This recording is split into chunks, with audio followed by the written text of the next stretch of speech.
Ah oui, d'accord. Le vin, c'est la terre.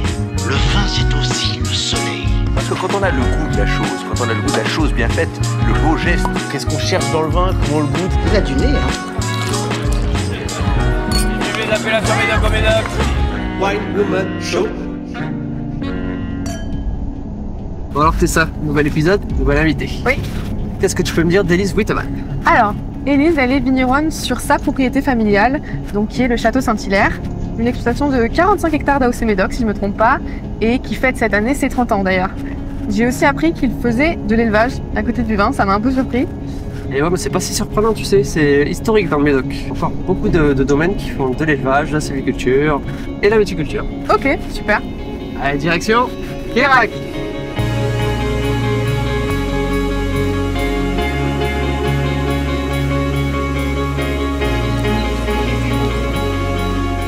Bonjour à tous, on se retrouve pour un nouvel épisode du Wine Woman Show, le podcast qui met en lumière les vignerons des AOC Médoc et au Médoc. Aujourd'hui, j'ai la chance d'être avec Élise Wittemann dans la cour de son château. Il fait beau, on entend les oiseaux chanter, c'est merveilleux. Bonjour Élise.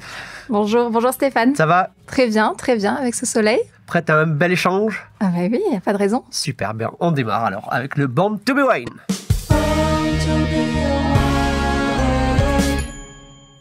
Alors Élise, j'aimerais que tu me parles d'une histoire d'un jeune homme qui quitte sa ferme du Limousin pour aller faire les vendanges dans le Médoc. Ça te parle? Je pense que t'étais pas né, hein, c'est même sûr. Non, mais je le connais bien. Donc c'est mon papa, Adrien Wittemann, tu l'as très bien dit, bravo. C'est de racine hollandaise puisque mes grands-parents étaient eux-mêmes hollandais. Rien à voir avec le vin, hein, du coup. Ils sont arrivés dans les années 50, mes grands-parents, ils ont pris une ferme dans un village qui s'appelait Saint-Hilaire et mon père a grandi là-bas, en Limousin. Et ce n'est qu'à l'âge de 20 ans, exactement, qu'il est venu faire les vendanges à Bégadan, donc tout près d'ici, au château Labadie. Et là, il a découvert ce métier si passionnant qu'est la vigne, qu'est le vin, alors que c'était pas du tout dans sa culture. Il avait jamais eu une bouteille de vin à table, hein. C'était une famille modeste, mes grands-parents, 5 enfants, donc ils traillaient leurs vaches et ils s'occupaient de leurs enfants. Donc le vin, c'était pas du tout dans leurs habitudes. Et il a découvert ce métier si passionnant et il s'est dit, tiens, ici, dans le Médoc, c'est une terre très riche, très diversifiée. On pourrait aussi bien faire de la vigne, évidemment, mais également de l'élevage, puisque c'est ça qui l'animait à la base. Donc c'est comme ça qu'il s'est installé dans les années 80. Que le Médoc, historiquement, c'est pas que des vignerons, c'est souvent de la pluriactivité, c'est la sylviculture, c'est l'élevage, et le vin, et tout ça un petit peu mélangé. Exactement. Après, ça s'est un petit peu spécialisé vin dans les années, je sais plus, mais je dirais 70. Oui, ça s'est intensifié, il y a eu plus de plantations à partir des années 70, 80, mais en effet, l'agriculture, comme elle était partout, c'était une ferme, c'était un écosystème où il y avait ce qu'on veut recréer aujourd'hui, c'est-à-dire une diversité au niveau des productions. Donc, il y avait des vaches, il y avait des cultures, il y avait de la vigne aussi, mais il n'y avait pas que la vigne. Donc, finalement, tout est possible dans le Médoc. Il y a évidemment beaucoup de marais qui ont été asséchés. Donc merci les Hollandais. On en parlera tout à l'heure. Oui, ouais, non, voilà, c'est le Médoc. Donc c'est pour ça que mon père a pu s'installer dans ces conditions. Il s'est un petit peu lancé à l'aveugle au départ. Il n'imaginait pas faire son propre vin. Il a simplement porté les raisins en cave coopérative pendant une quinzaine d'années. Et suite à ça, il avait envie d'aller au bout. Forcément, quand on se prend au jeu, c'est quand même difficile de lâcher ses bébés pour être mis dans des grandes cuves. Donc c'est quand même beaucoup plus... ça a beaucoup plus de sens en fait d'aller au bout. Donc il s'est lancé dans l'aventure en 1995 avec là un projet donc de cuve, de vinification, de vieillissement en barrique derrière, de commercialisation. Quand la première cuve était en préparation, toi-même étais en préparation, c'est ça? Donc si j'ai bien compris, c'est vraiment ça. Au moment où ta maman est enceinte qu'ils décident de faire leur propre vin. C'est vrai, en plus donc, c'est vrai. Ouais. 94, mon père a ce projet donc de tranchées particulier et c'est à ce moment-là évidemment que je suis arrivée, rien à voir évidemment, hein, ça c'est pas... Tu les as motivés ça a dû les motiver ou je sais pas. À créer, encore plus que prévu. Tu me dis que ton père s'est installé donc avec de l'élevage bovin et la vigne en parallèle. Donc actuellement, c'est toujours le cas, donc le château travaille les deux aspects. Oui. Est-ce que tu pourrais me parler de cette particularité? On retrouve ce schéma dans quelques exploitations du Médoc, mais c'est vrai qu'il n'y en a pas non plus beaucoup. Donc c'est une vraie particularité. Est-ce que tu peux me dire en termes de travail, quels sont les avantages et quels sont les inconvénients d'avoir deux activités en parallèle? Alors, il y a en effet les deux, avantages et inconvénients. J'en vois beaucoup. On va commencer à aller par les inconvénients. C'est vrai que c'est deux métiers très, très prenants. C'est deux métiers passion. Il faut les aimer pour vraiment aller au bout des choses. C'est des métiers où il faut rien laisser au hasard. Il y a du vivant, encore plus avec les bêtes. Donc, c'est une présence quotidienne. Et l'hiver, évidemment, il y a les vélages. C'est une période où il faut s'occuper on a quand même 180 têtes au total. Donc, 70 mères qui vêlent chaque année. Enfin, chaque hiver. Donc, c'est beaucoup de travail de soins et de surveillance en hiver. Donc, ça, c'est vrai que c'est, je dirais, la contrainte de l'astreinte, même si c'est pas du lait à traire, c'est pas des laitières qu'on va traire matin et soir. Il y a quand même beaucoup de présence à assurer, à assumer. Alors ça peut être un inconvénient, évidemment. Et surtout, la surcharge au mois de mai, au printemps, en fait, quand les fenêtres météo sont les mêmes pour aller travailler sa vigne et aller faire les foins, puisqu'il faut faire le fourrage. C'est le troisième aspect, en fait. Il faut que tu as des prairies pour travailler le foin, pour pouvoir nourrir tes bêtes, en fait. C'est ça? Évidemment. Et tout ça se fait à l'intérieur de l'exploitation. Et donc on fait tout en interne. Voilà. Donc ça peut être un petit inconvénient dans la mesure où on n'a que deux bras. Il faut se détacher aussi bien pour la vigne que pour l'élevage à une période qui est... alors les journées sont longues, heureusement, au mois de mai, mais pas assez. Voilà, tout se concentre. Donc c'est un peu stressant parfois et c'est juste cet aspect-là. Après, le gros positif, c'est que déjà ce sont de très beaux métiers, donc j'aurais jamais imaginé la structure, notre exploitation finalement sans une des deux activités. J'ai toujours connu cet ensemble et les deux, on les travaille vraiment en synergie. C'est-à-dire qu'on va pas cultiver la vigne et en dehors faire un peu de vache. Non, on a les prairies, on a les vignes et ce sont des terroirs qui ont du sens. On va pas mettre les prairies n'importe où, les vignes encore moins. Donc les deux se travaillent en parallèle. En hiver, on va évidemment les avoir, on peut pas sur nos terres les laisser dehors, ça serait beaucoup trop humide. Donc on les rentre à l'étable, on récupère le fumier, on le composte et on va l'utiliser pour fertiliser notre vignoble de manière naturelle. Donc c'est vraiment encore une fois un genre d'écosystème. On en parlait tout à l'heure avec la ferme, avec une plus réactivité. C'est ce que nous avons et ce que nous avons recréé à l'image des anciens. On n'a rien inventé. Ça a du sens en fait. Ça donne du sens à la viticulture et ça nous permet de nous engager réellement en fait avec les deux, puisque les deux on les conduit sous des signatures de qualité. On va pas faire de la viande pour que ça parte à l'autre bout de la planète. On reste dans du local aussi. Donc aussi au niveau produit. Évidemment, le gros plus, c'est d'avoir notre propre viande en parallèle de notre vin. C'est quand même deux produits jusqu'à la fin. Voilà. Exactement. C'est sûr. D'ailleurs, en fait, tu nous en parleras tout à l'heure, mais tu fais quelques actions comme ça en présentant les deux ensemble, ce qui est plutôt sympa à découvrir, j'imagine. Juste, je voulais revenir sur, tu parlais le choix entre les vignes et les prairies. C'est peut-être l'occasion d'expliquer aux gens que le système de l'AOC prévoit une délimitation et que c'est pas parce que Queyrac est une commune pouvant faire du Médoc que pour autant toutes les parcelles de Queyrac peuvent faire du Médoc. Et donc c'est parcelle par parcelle qu'il y a un plan qui dit là on peut faire du Médoc, là on peut pas le faire. C'est comme ça que fonctionne le système de là aussi. Voilà. Exactement, sinon ce serait des vins de roseau, je n'y verrais pas un grand intérêt. Non, on a bien évidemment, on a des forêts sur Queyrac, enfin sur le Nord Médoc, c'est très vaste. On a ces marais, on a ces prairies, ces forêts. Cet accès, pas direct, mais aux communes voisines à l'estuaire. Donc évidemment, les vignes ne sont pas placées au hasard. Elles sont sur les anciennes îles, finalement, que formait le Médoc, puisqu'il y avait beaucoup de terre sous les eaux. Et ici même, on est sous l'eau. J'espère que ça va. Tu as prévu tes palmes. Non, c'est bon, j'ai pas le mal de mer. Là. Donc, on est à moins 2 mètres. Évidemment, c'est asséché, mais ça ne nous viendrait pas à l'idée de mettre des vignes ici. C'est pas des terres qui sont adaptées. La vigne, elle a besoin de s'enraciner, d'aller chercher en profondeur sur des terroirs plus drainants. Et donc, ce sont des sols plus hauts. Sur des sols plus caillouteux ou argileux, mais ce sont pas les mêmes terres du tout que ce que l'on peut avoir derrière toi, justement, en prairie naturelle, classée Natura 2000. Donc, en plus de ça, il y a l'appellation qui a une géographie de terroir, de territoire, Et on a les zones Natura 2000 qui, elles, sont là aussi pour classer des terres et les protéger pour la biodiversité. Donc derrière toi, on a des prairies qui sont extrêmement riches en biodiversité et on n'a pas le droit de les labourer pour y semer même des céréales. D'ailleurs, c'est peut-être l'occasion d'expliquer que cette particularité, c'est vraiment propre au Médoc, c'est dans l'histoire du Médoc. Là où tu parlais de l'assèchement des marais avec les ingénieurs hollandais. Oui. D'ailleurs, à ce sujet, j'ai une petite anecdote, je ne sais pas si tu la connais, mais en 2019, on préparait nos primeurs. Et on cherchait des petites accroches, et la plus belle accroche qu'on avait, c'était ton histoire, parce qu'on pensait que c'était tes ancêtres qui avaient asséché les marais.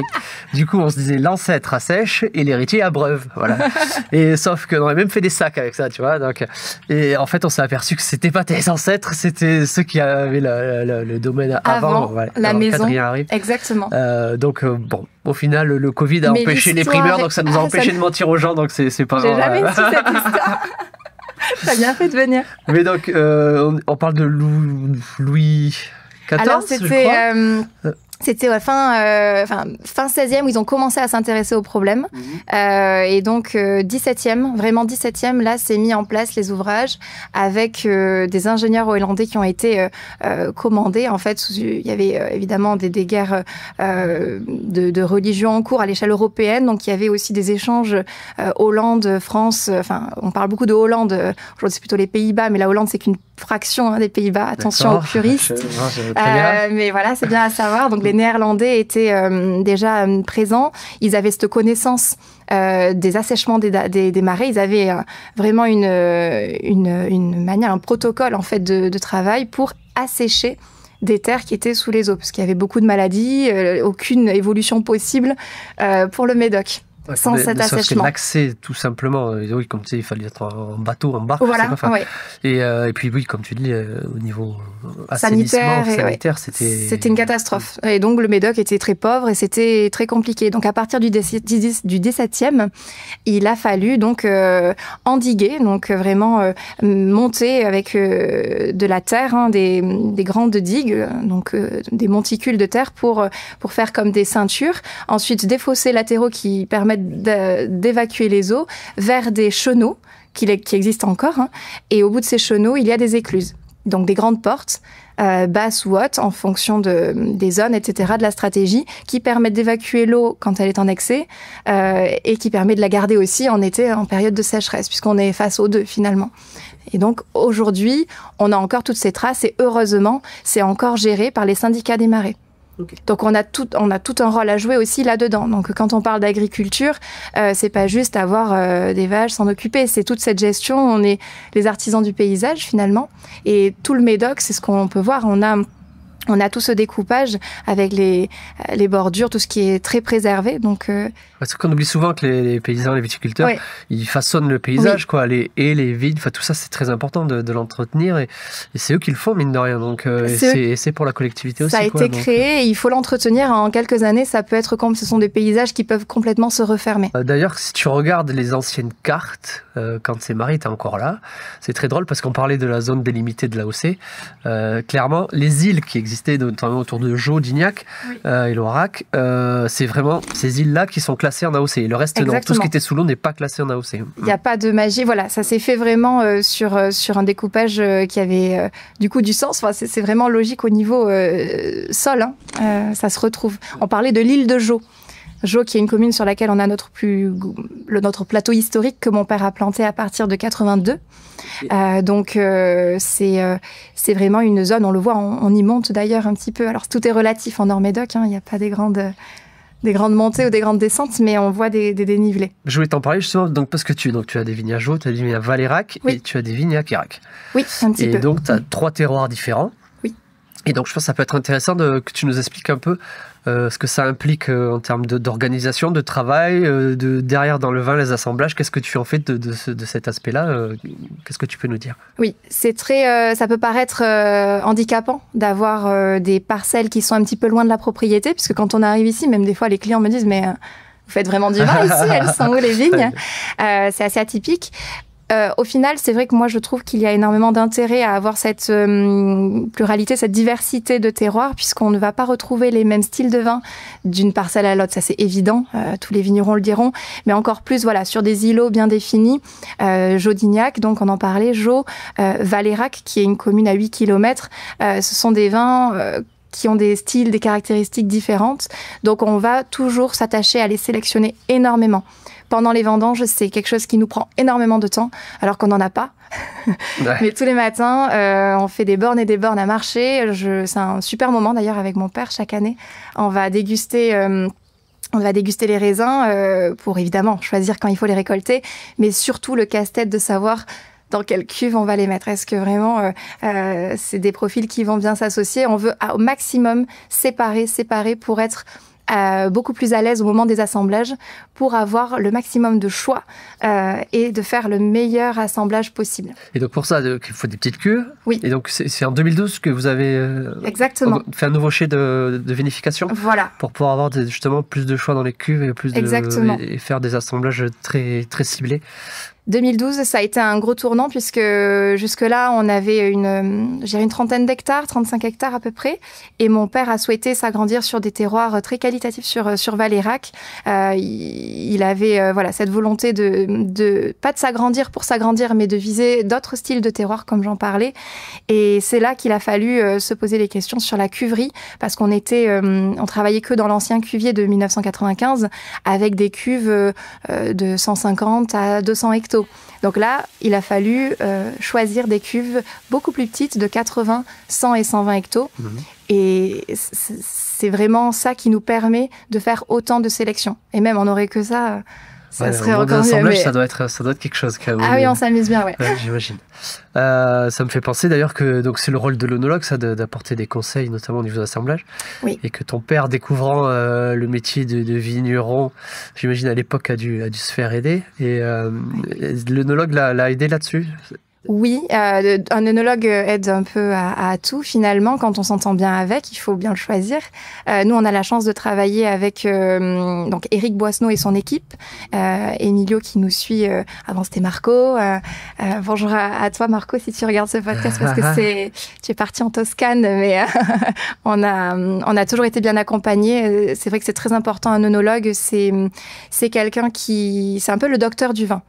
C'est quelqu'un que l'on va voir quand il y a un souci, mais pas que.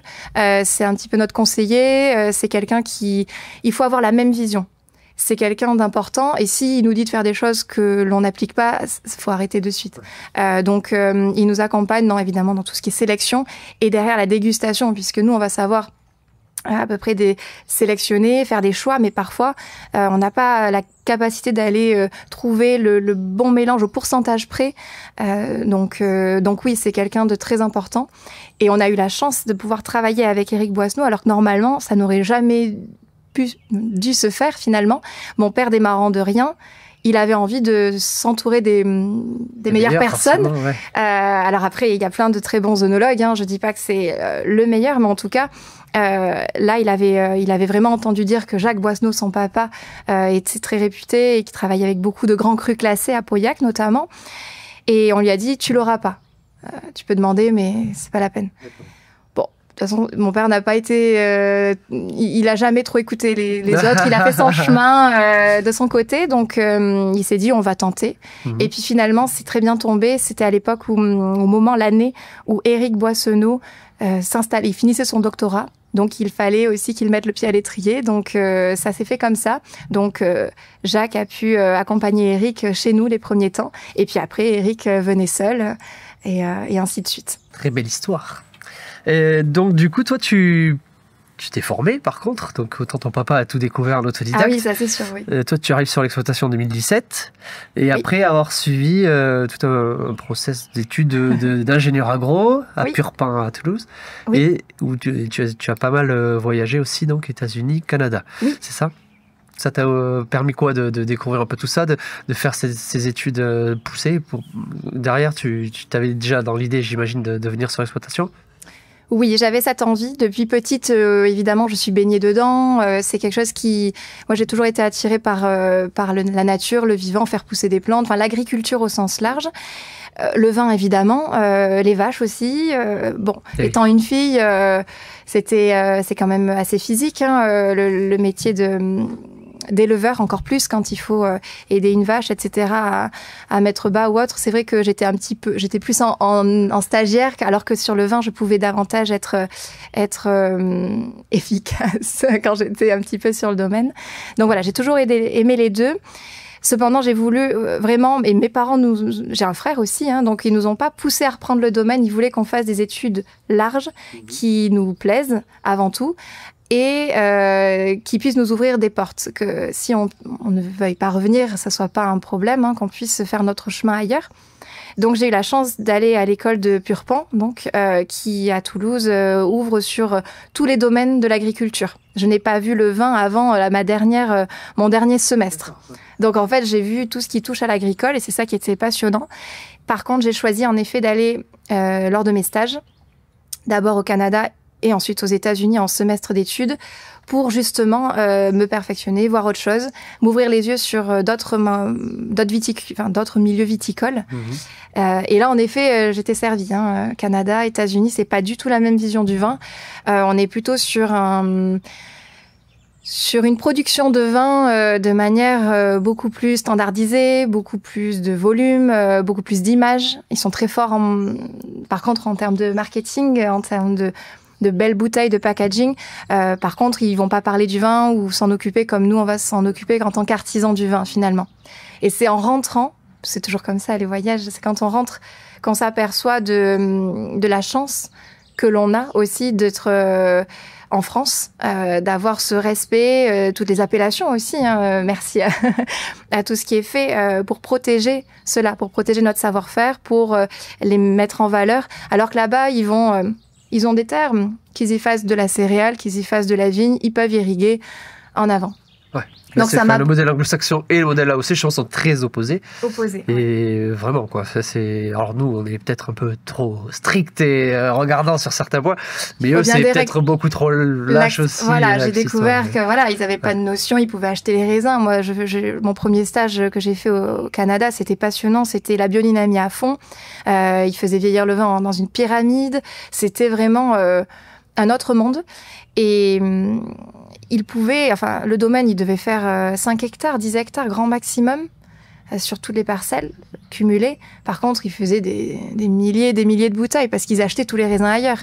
Donc, en fait, ils créent une image autour d'un petit centre et puis après, ils diffusent. Donc, mais c'est un autre schéma. Et oui, c'est là où... mais j'ai beaucoup appris, en effet. Oui, j'ai adoré. Ça serait mon rêve que d'y retourner maintenant avec un autre regard. Et là, comme par hasard, donc tu arrives en 2017 et des nouvelles cuvées fleurissent. Hein ben, oui, évidemment. Si c'est fait pour... je voulais pas revenir pour faire comme mon père avait fait, comme mes parents avaient fait aussi. Je voulais amener ma patte. Donc après, je suis pas seule dans l'initiative des nouvelles cuvées, mais on les crée ensemble. Il n'y a pas de... On est tous d'accord sur l'évolution, les changements, donc on s'entend très bien. Donc ça pousse à aller de l'avant et à créer des nouvelles cuvées. Donc ça m'anime beaucoup, j'adore. Donc Élise, écoute, merci pour tout ça. On va passer à la rubrique de Tessa, en quête de potin. Oh la balance. Bonjour Élise. Bonjour Tessa. Je vais commencer à te poser mes petites questions, si t'es d'accord? J'ai pas le choix. Ouais, il paraît. Bon, alors pour commencer, on se fait un petit QCM hyper rapide. En juillet 1994, on fêtait, réponse A, ta naissance. Réponse B, l'acquisition du matériel de chez de ton papa. Réponse C, la réponse B. Eh bien, toutes les réponses.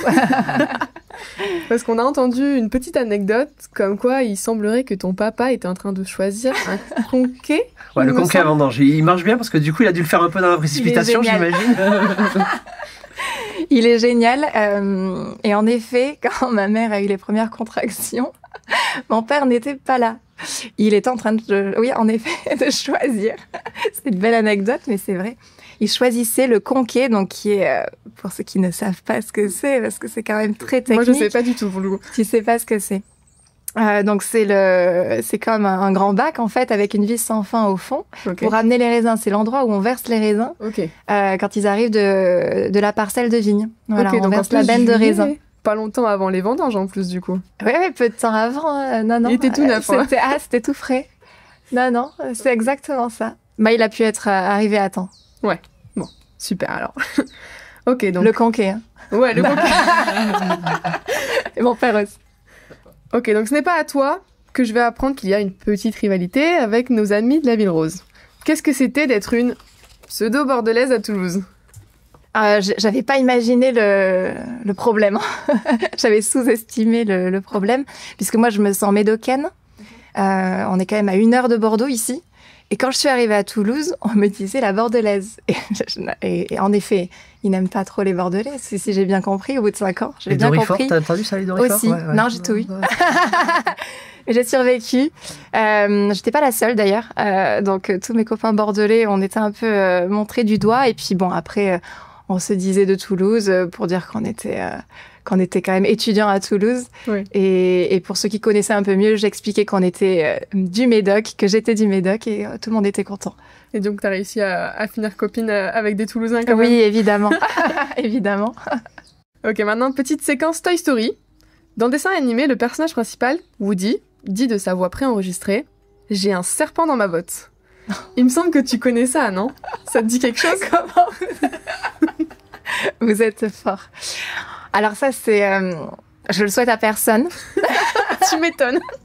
Un matin de vendange, donc on était... je pars de la maison, classique, je mets les bottes rapidement. Je suis pas très patiente, donc je me dépêche vite. Je passe ma matinée à aller à droite, à gauche, au chai, aux vignes. À midi, j'enlève mes bottes pour aller manger. À mesure où je tire mon pied, un serpent vivant, évidemment, un petit lièron. Bon, c'était pas... Mais à glisser, et j'ai jamais crié aussi fort. Mais tu l'avais pas senti du tout? Non. Même pas une chaîne? Ah non, c'est tout fin, un serpent. Donc on a cohabité pendant à peu près 4 heures. Tout s'est bien passé, mais il était un peu sonné quand même, moi aussi. Mais je suis quand même curieuse de savoir comment vous avez appris, vous avez vos sources. Je fais partie du FBI à côté de l'AOC. C'est l'anecdote, oui. Bon, on va terminer sur une petite note législative. J'ai cru entrevoir une petite fille qui accueille les visiteurs du château et qui monte sur le tracteur avec son papy, notamment les mercredis. Moi qui pensais que le travail des enfants était illégal. Qu'est-ce que tu as à dire pour ta défense? Elle est volontaire. Ok. Et en effet, c'est donc mon aîné, puisqu'on a 2 enfants avec mon compagnon Adrien, puisque mon conjoint s'appelle aussi Adrien, il y a de quoi s'y perdre. 2 personnes différentes. Hein. Pas de blague sur les Médocains, merci. Et donc, on a 2 petites, et l'aînée qui a 5 ans, Louise, est très, très active et très impliquée dans la vie du domaine. Donc, elle prend les choses à cœur, et quand elle voit des gens arriver, ou le téléphone sonner d'ailleurs, elle prend l'initiative de les accueillir et de décrocher et d'expliquer que quelqu'un va les recevoir. Donc, c'est un petit peu mon assistante. Bon, c'est trop mignon. À cadrer, mais voilà. Et t'étais un peu comme ça, toi, quand t'étais petite? Je pense que... Alors oui, mais j'étais quand même beaucoup plus sage. Elle est quand même beaucoup plus à gérer. Donc, c'est pas exactement une mini-copie de toi-même? Certains le disent, mais moi, je suis pas tout à fait d'accord quand même. Mais oui, je bougeais beaucoup et on disait que j'avais des ressorts sous les fesses que je tenais pas trop en place, quoi. Donc moi, j'ai terminé mes questions. Je vais pouvoir vous laisser et on se retrouve un peu plus tard. Donc maintenant, c'est la rubrique En vrac, les questions qui se posent à la suite sans aucun lien entre elles. Dites-lui que j'ai plus de genoux. Il dit qu'il a plus de genoux. Il dit qu'il voit pas le rapport. Élise, est-ce que tu pourrais me dire ce que ça fait que de travailler avec son mari et son papa, qui en plus ont le même prénom? Mais bon, ça, c'est pas... C'est un détail, parce que je l'appelle pas Adrien, mon père. En effet, alors travailler en famille, c'est vrai que c'est parfois un peu sport, parce qu'il y a plus de vie. Moi, ça me fait rire quand j'entends il faut séparer sa vie privée et sa vie professionnelle. C'est absolument impossible quand on a un domaine agricole, viticole, peu importe qu'on travaille en famille. Donc des fois, oui, il faut mettre de côté un petit peu les idées, mais en discutant, et on a quand même la chance d'avoir une bonne communication dans la famille. on arrive toujours à trouver des solutions parce qu'on a la même envie, les mêmes visions. C'est ce qui compte, c'est d'avoir la même envie sur le long terme, en fait. Peu importe quel chemin on va prendre, le but, c'est d'aller dans la même voie. Donc, il y a des spécialisations ou, enfin, comment oui, vous aussi, organisez? bien sûr. L'avantage, c'est qu'on n'est pas du tout sur les mêmes, heureusement, les mêmes activités. Il n'y a pas trop de doublons. Mon père, il a une vision très globale, puisqu'évidemment, c'est son domaine, c'est son bébé. Il a tout créé, il a vu l'évolution, il maîtrise tous les aspects de l'exploitation. Adrien, mon conjoint, qui nous a rejoint en 2021, a un parcours très production et il se croche à tout, il adore les animaux, donc il s'est vraiment formé auprès de mon père, par lui-même aussi, sur l'aspect élevage, donc il est plutôt sur cette partie-là. Et moi de mon côté, je suis énormément, un peu trop à mon goût, mais dans la partie papier, commerciale, ça j'adore, et puis la partie accueil au domaine et vinification, puisque pendant les vendanges, c'est ma partie quand même. Quand on n'enlève pas ça. La vinification. Et puis, on est quand même tous polyvalents. Donc, à tout moment, on peut se relayer. On fait des salons aussi ensemble. Donc, on est tous polyvalents. Et en même temps, au quotidien, on ne se marche pas dessus. J'ai vu que les salons, il y a Zoé qui bosse avec toi. Zoé, oui. Qui est aussi à l'Onotourisme à l'accueil. Exactement. Elle est là depuis 2020. Zoé, qui a un profil plutôt donc accueil, communication, œnotourisme. Donc elle nous accompagne aussi lors de salons pour les particuliers, ouais. Elle me révélait d'ailleurs qu'elle avait peur de se faire prendre sa place par Louise, ton aînée. Ah, elle a du temps, hein. Elle a le temps. Non. D'ailleurs, donc, si on parle de nos tourismes, est-ce que tu peux nous dire un peu tout ce que tu as mis en place? Parce que c'est aussi depuis ton arrivée sur l'exploitation que j'ai l'impression que le no-tourisme a bien pris son envol. Qu'est-ce qu'on peut faire si on vient au Château Saint-Hilaire?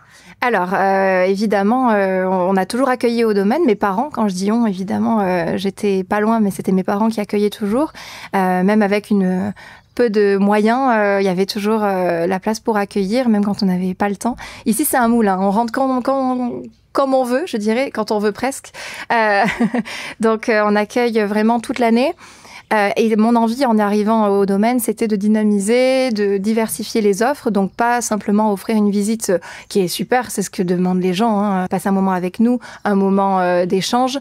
Ça, c'est ce que les gens recherchent. Et au-delà, c'est un moment finalement à table avec des bons produits. Donc, on a la chance d'avoir notre propre viande. Donc, évidemment, j'ai voulu mettre en place des visites gourmande qu'on appelle, donc c'est la visite qui se termine avec un plateau de charcuterie de qualité locale, puisque là encore on va chercher des partenaires qui travaillent dans la qualité, dans le local, dans un bon savoir-faire. Donc nous on travaille avec la conserverie Loup Grand-Père qui sont absolument fantastiques, ils n'ont que des bons produits. Et donc, on aime offrir ça à nos clients. On offre aussi d'autres expériences. Donc, en été, ça va être des soirées avec aussi notre viande cuite sur les sarments, bien sûr, puisque tradition oblige et les gens ne connaissent pas ou rarement cette cuisson. Donc, c'est ça, on aime le proposer et le faire découvrir, le partager. Donc, on a mis en place ces soirées-là avec également une visite, par exemple récemment, pour vous citer, parce qu'il y a plein de choses qui sont possibles, mais récemment, on a mis en place avec Trottine Médoc une visite avec une balade dans tout ce qu'on peut voir dans le Médoc, au milieu des marais, sur la digue de l'Estuaire. Il passe vraiment par tous les paysages médocains. Et donc, c'est Trottine Médoc, Olivier, qui est en charge de la partie trottinette, évidemment. Donc, ça, c'est possible à partir de 14 ans, puisque la législation est là. Donc, c'est une visite qui plaît énormément aussi. Et puis après, on a créé des soirées vin et chocolat. Celle qui est en cours, ça sera la prochaine création, ça sera sûrement une soirée vin et fromage. Donc, voilà, il y a plein de choses qui sont possibles et on aime accueillir After Beach, en toute simplicité. C'est mis en place avec Médoc Atlantique, si oui. je passe. Donc l'été, évidemment. Exactement. Et le principe, c'est je suis sur la plage et je quitte évidemment, la plage pour... on n'est qu'à 15 minutes de l'océan. Donc avec Médoc Atlantique, Médoc Plein Sud aussi, qui sont ensemble pour cet événement. On accueille au domaine, donc ça tourne tous les mercredis et jeudis. Il y a plusieurs châteaux qui proposent, surtout le territoire qui longe l'océan, pardon. Et donc le but, c'est de créer un after-work, un moment convivial où on se prend pas trop la tête et on vient dîner au château. Mais c'est pas du tout ça, puisqu'on est dans le parc, on a toujours eu la chance qu'il fasse beau. Et donc c'est un moment vraiment de pur plaisir où là, on propose notre viande aussi. Bon, vraiment, les gens, pensez-y, c'est vraiment des super choses à faire. Pour moi, le petit tour en trottinette, là, ça me donne tellement envie, parce que j'ai bien compris, vous allez jusqu'au phare de Richard, oui. Donc on voit l'estuaire, la forêt, les marais, les vignes, on finit au château à déguster, donc ok. Exactement. Ouais, vraiment une belle moi, expérience. pour l'avoir fait et qui connaît quand même bien le coin, j'étais vraiment émerveillée. En fait, on n'a pas le même regard quand on est en balade comme ça. À chaque épisode, je demande un mot médocain. Est-ce que tu aurais un mot médocain à partager aux gens? Il y en a beaucoup. On en emploie quand même pas mal dans le Médoc. Évidemment, enfin nous, quand on parle de la vigne, il y a plein de termes, notamment espourguer. Tu sais ce que c'est espourguer? Je sais que c'est lié à la vigne, mais après, pas plus, non. Donc espourguer, c'est ébourgeonner. Donc c'est D'accord. suite à la taille, on va vraiment équilibrer le pied pour ne laisser que certains bourgeons. Donc on est vraiment dans un terme très médocain, ouais, l'espourgage. Espourgage, très bien. Ouais. Bon, et si on sort un peu du vignoble, c'est que t'as pas un truc plus de la vie quotidienne Mais quand j'étais petite, ma grand-mère me disait tout le temps que j'étais tout esgaouriquée. Parce qu'en fait, j'étais jamais assez habillée. Je sortais comme je rentrais, donc j'étais pressée d'aller dehors et j'avais pas assez Pas assez couverte. Voilà, donc j'étais esgaouriquée, donc j'allais tomber malade. Donc ça, je l'ai entendu un paquet de fois, oui. Oui, parce qu'il faut dire, donc, ton papa qui arrive du Limousin, mais il s'est marié avec une médocaine. Oui, exactement. Voilà, oui, qui est du côté de Sainte-Hélène, c'est ça à la base de la famille? Exactement, ouais. Oui. Plutôt sylviculture, du coup. Oui. Et, mais donc, c'est pour ça que tu as ces racines médocaines et que tu as une mamie qui t'a donné tous ces mots. Ouais. Très bien.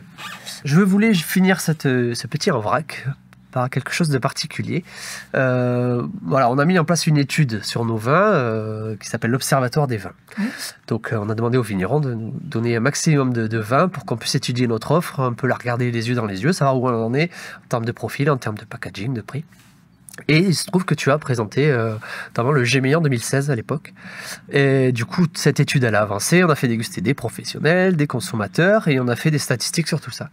Et je me disais que ça pourrait être intéressant que je te livre un petit peu ce qu'ont pensé les gens de ton Gémeillan. Et tu nous diras si ça te parle et si, en effet, c'est comme ça que tu le voyais. Alors, les professionnels, tout d'abord. Donc, des gens qui ont l'habitude du Médoc et qui ont l'habitude de déguster des vins aussi.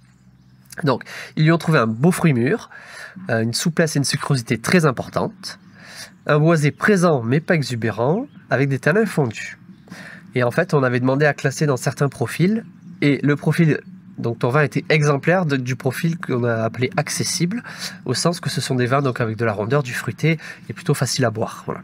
Est-ce que déjà cette première présentation te parle ? Ouais, merci beaucoup. J'en perds ma voix. Non, c'est très gentil parce que c'est vrai que ça représente, si tu veux, ça représente le château Gémeillan. Pour moi, c'est la rondeur, en effet. On le crée toujours plus rond que le Saint-Hilaire qui va être plus puissant. Donc, on est sur de la rondeur, de la souplesse et on le veut accessible. Donc, les mots que tu as donnés... ça colle à notre image Parce que j'ai pas dit, de ce vin. Tout était dégusté à l'aveugle, hein, que ce soit professionnel ou consommateur. Même les consommateurs ne savaient même pas qu'ils dégustaient du Médoc. Hein. C'était une AOC de Bordeaux, mais... Alors, les consommateurs. Très bien. Ils lui ont donné déjà une très belle note. Et les femmes lui ont donné une note légèrement meilleure que les hommes. La sucrosité est à nouveau ressortie. Il a été jugé comme facile à boire, donc ce qui collait bien avec le profil initial, mais aussi à savourer, parce qu'on demandait ce vin-là, est-ce que, un peu en mode glouglou, vous en reprenez rapidement parce que voilà, c'est passé très, très facilement, ou est-ce que vous prenez le temps d'analyser un peu ce qu'il y a dedans, de le savourer? Et bien les deux. Voilà, c'était un vin à la fois facile à boire, mais à la fois très intéressant à étudier. Le boisé, lui aussi, il est ressorti, mais pareil, sans excès. Et alors, devine le moment de consommation qui a été privilégié par les gens pour ce vin. Qu'est-ce que tu penses que c'était? Donc, il y avait entre le bar, le restaurant, le repas du dimanche et l'apéritif tapas. Tu penses qu'il est ressorti comment? Alors souvent, c'est le plus polyvalent de nos vins, presque. Donc apéritif tapas, je l'imagine bien à glisser sur le repas, quoi. Donc c'est un petit peu entre les deux ma réponse, mais plus apéro tapas, ouais. Largement à l'apéritif tapas, ouais. Mais le deuxième poste utilisé, c'était repas du dimanche, ouais. tu vois. Donc c'est vrai que cette polyvalence, on la retrouve aussi dans si la bouteille n'est pas finie, elle peut faire le repas. Ouais. Tout à fait. Bon, mais je suis content de voir que, en tout cas, les résultats de l'étude collent avec l'image que tu avais de ton vin. Je propose, pour enchaîner sur cette histoire de vin, de passer à la dégustation d'un autre vin. Alors ça ne sera pas Gémillan, c'est l'inattendu et c'est Tess qui a testé ton wine. Stop goût en place, je suis prête à en découdre. Nouvelle journée, nouvelle dégustation. J'espère me bonifier comme une bonne bouteille au fil des chroniques et pas parler la langue du vin comme une vache espagnole. Après tout, jusqu'ici, je vais de surprise en surprise.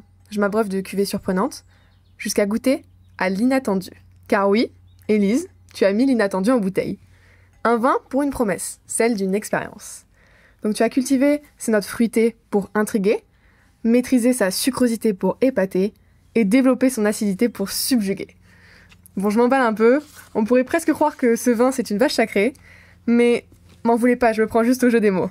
Et c'est bien normal après tout. Le packaging moderne et impactant de cette bouteille du millésime 2021 de l'inattendu by Domaine Huitteval, il m'influence beaucoup. Dessus, on peut lire la définition, qu'on n'attendait pas, à quoi on ne s'attendait pas, une rencontre inattendue. J'aime beaucoup ce décalage entre le côté académique de cette définition et la créativité qu'on peut retrouver dans ce vin. En parlant d'académie, j'ai bien fait mes devoirs, et en faisant quelques recherches sur ce nom, j'ai trouvé une citation. « Tout le bonheur du monde est dans l'inattendu. » Rien que ça. C'est pas très loin les vins, mais bon, on va pas en faire tout un foin. Je me suis un peu égarée là, en me perdant dans mes pensées façon Dory dans le monde de Nemo. Revenons-en à notre dégustation. J'ai cru retrouver dans ce vin des senteurs de cerises, peut-être même de fraises, et j'associe presque un petit côté enfantin que j'ai associé dans ma tête au chocolat. Bon, ce vin, il est jeune et pourtant il a tout le caractère d'un grand, puisqu'il prend toute sa place en bouche. Il a une puissance particulière que j'associe aussi à son équilibre entre alcool et fraîcheur. J'ai trouvé que ça le rendait assez vif. Je trouve aussi un côté presque épicé, mais pour le coup là je suis pas sûre de moi, alors je vais donner ma langue au bœuf, ou plutôt au chat, enfin, vous avez compris. Bon, que penses-tu de cette note de dégustation, Élise ? T'es-je surprise ? Ou est-ce que j'ai rejoint l'attendu pour le coup ? En tout cas, je te remercie pour ce moment de dégustation. Merci à toi. Je suis très contente que tu aies apprécié, que tu l'aies trouvé fruité. En effet, il l'est. C'était l'objectif. Après, chacun a ses mots, a son ressenti, a ses souvenirs. Donc j'ai rien à ajouter sur ta description. Après, chacun en fera la sienne, en fait, en le dégustant. Le but, c'est de pouvoir le déguster. Ouais. Et donc, merci. Et du coup, le côté fruité que j'ai l'impression de retrouver, justement, je disais la cerise ou peut-être même la fraise, est-ce que tu peux m'expliquer comment on en arrive à avoir cette impression, ces arômes, etc. Alors, pour clarifier, le vin, ce n'est que du raisin. Oui. Il n'y a aucun fruit ajouté. Donc ça, c'est déjà bien de l'avoir en tête. Donc, en effet, on a toujours des familles de fruits rouges auxquelles finalement, on a envie de rapprocher les odeurs. Donc, on a ce côté, en effet, souvent, cerise, fraîcheur de fraises. Là, voilà, on est plutôt sur les fruits fraises plutôt que surmûris comme la mûre, etc. Et ça, donc, c'est le millésime 2021 qui avait été quand même marqué par une belle fraîcheur. Après, la maturité est là. Préserver le fruit, c'est aussi... donc déjà, ça part de la vigne. Hein. On ne fait pas de magie. On récolte, on transforme ce que la vigne nous donne chaque année. Mais on essaye au maximum de préserver ce fruit. Et pour le préserver, on ne l'a pas vieilli en barrique, celui-ci. D'accord. Parce qu'on est en cuve inox. Okay. Donc, évidemment, on n'a pas d'apport boisé qui viendrait accompagner le fruit. Ça l'accompagne toujours si c'est bien dosé. Au contraire, on aime beaucoup vieillir en barrique. Mais sur des cuvées comme ça, où on veut que ça reste léger, fruité, on fait le choix justement de ne pas le vieillir en barrique pour ne pas qu'il évolue avec un tanin vanillé, un petit peu épicé comme tu as pu le dire. On voulait garder vraiment le fruit. Ok. Parce que le bois, c'est propre tanin, c'est ça qui vient de se mélanger au tanin du vin. Exactement. Donc nous, on travaille que des barriques en chêne français sur nos autres cuvées. Et là, en fait, c'est aussi ça l'inattendu, c'est de dire... On crée une cuvée déjà qui est inattendue pour nous parce qu'on n'avait jamais créé de vin autrement que vieilli en barrique. Donc c'était quand même une grosse différence dans notre gamme. Et inattendue, bon, pour faire évidemment un clin d'œil à l'histoire de mon père, à nos racines hollandaises avec notre nom de famille qui est quand même assez compliqué à prononcer quand on le voit pour la première fois. Donc, on a fait le choix de l'écrire en gros et en rouge. Comme ça aide. Tout à fait. Ou pas. Il est identifiable, là. Tout à fait. Donc, voilà, c'est un petit jeu de mots. On a créé cette cuvée, en fait, d'abord en 2018 pour avoir, si vous voulez, pour vraiment s'amuser. Faut pas se prendre au sérieux. On a voulu vraiment faire une cuvée sur le fruit. On trouvait qu'il y avait des parcelles avec donc une dominante Merlot dans ce vin qui allait donner vraiment un vin fruité d'apéritif, un vin à boire frais, pourquoi pas.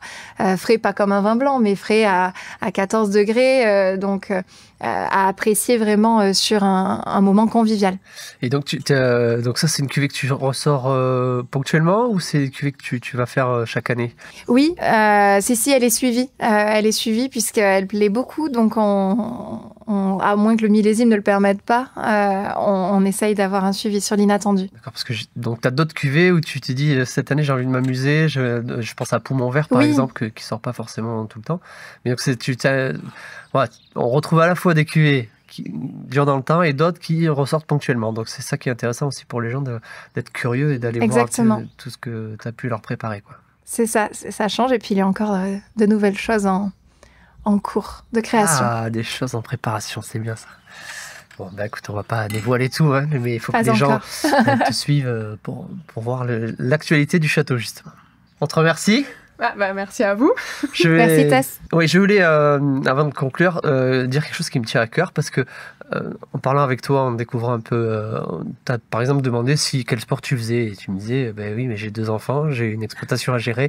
Non, mon sport, c'est d'être vigneronne. C'est ma vie. Et donc ça me touche dans le sens où les gens, il faut que vous buvez du Saint-Hilaire, sachez que c'est une vie derrière qui a, enfin, c'est un engagement du quotidien et c'est pas juste un produit que vous achetez comme ça. Il faut imaginer tout ce qu'il y a derrière et je voulais te remercier de faire ça pour nous et de pouvoir nous présenter des si beaux produits grâce à ton engagement et celui de toute ta famille. C'est adorable. Les gens dont je parlais, ils pouvaient te retrouver sur les réseaux. Sur Instagram, c'est domaine_Witteval. Et donc, si j'ai un conseil à donner aux gens, vous tapez UIJ et là, de suite, ça va ressortir. Donc, vous embêtez pas, UIJ et vous pouvez trouver directement la page. Tu as aussi ton site château-st-hilaire.com, donc château-saint-hilaire.com, sur lesquels vous pouvez retrouver plein de choses, mais que tu vas aussi mettre à jour prochainement, si j'ai bien compris. C'est en cours. Très bien. Merci encore, Élise, pour ce beau moment d'échange. Et on se dit à très bientôt pour un nouvel épisode du Wine Woman Show.